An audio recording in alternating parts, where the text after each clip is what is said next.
Hello everyone, welcome to my channel. My name is Varunda Patel and I'm here to talk to you guys about the top 5 misconceptions about India and its culture from my perspective. Starting with a little bit of history and an overview. It is located in the southern part of Asia, known for its diversity, food and culture. It is also the birthplace of many renowned leaders such as Gandhi and its second most populous country in the world. Let's dive into our misconceptions, starting with the food. I have heard so many times about how Indian food is so hot and spicy, or it is unhealthy and oily, or that it stinks. Well, let me tell you guys, it's not true at all. Yes, it is made up of tons of spices and flavors. However, it is all up to the person and their taste levels. The spices can be easily omitted. The second myth is that all Indian food is unhealthy and oily. It's like saying all Italian food contains pasta. Indian food is what you make of it. You can make the same dish with 2 teaspoons of oil instead of 6 and it would still do the job. Besides, most of the food is made up of lots of medicinal spices such as turmeric, ginger, and garlic. So it's super healthy and you can, add the spices based on your preferences.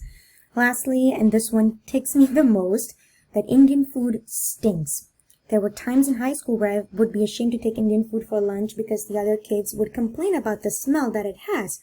Well, I would like to say that it has a different aroma for sure, but it's definitely not a foul smell, and it needs to be enjoyed with an open mind. Coming to our second misconception, too dark to be pretty. Indian people are considered, too dark according to the beauty standards.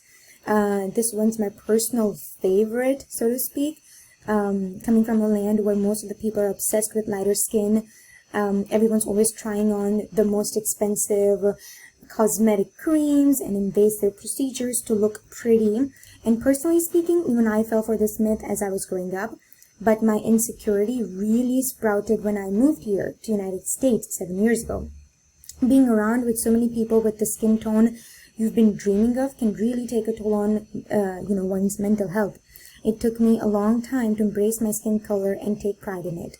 Because as they always say, the grass is always greener on the other side. And I experienced that when people here are so obsessed with getting tan. And it was shocking and great at the same time because I felt comfortable for the first time seeing that being dark is not bad at all.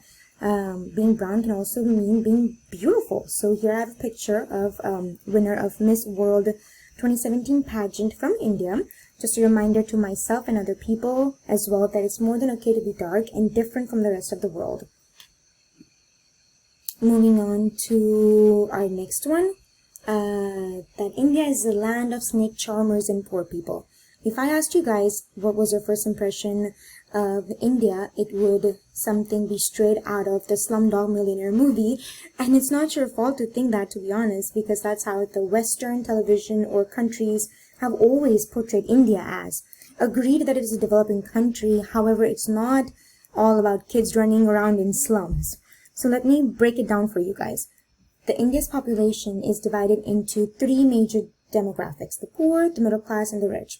Well, I'm not saying that there aren't any poor people, but statistically speaking, the middle class population, people with decent lifestyles and good homes, outnumbers all. Moving on to our religion misconception, probably the most controversial one here. The misconception here is that Indian people follow too many gods. Well, yes, I'd say that is true. Indeed, we do have a lot of gods that we follow, but our sole motto is that we all believe in humanity. It doesn't matter what God we believe in and how many. All that matters is that we don't differentiate. We don't believe in just one thing, but multiple, regardless of what our faith is, as long as, it binds us together as one community and a country. The second misconception stemming from this misconception is the religious freedom. The misconception here is that the people in India are forced to follow Hinduism since the majority of population is Hindu. Well, let me put an end to this, because as we all know that India is a home to all religions, and being a democratic country, the citizens are followed to practice the religion they believe in or follow. Last but definitely not the least, arranged marriages. The misconception here is that all marriages are arranged by parents. This one's really popular, as people believe that all marriages in India are arranged by parents or families of the bride and the groom have no say in it. Well, that's not entirely true. My parents had a love marriage, and this was 25 years ago, when dating someone or the idea of love marriage was still frowned upon. However, the times have changed. The new generation is more educated and wants to have freedom to choose their own partner, and there's been a spike in love marriages in the recent years. People have become more open-minded and accepting. And that is the end of my presentation. There are many other misconceptions, however, considering the time and everything, I listed a top 5, and I hope you all enjoyed it and learned something as well.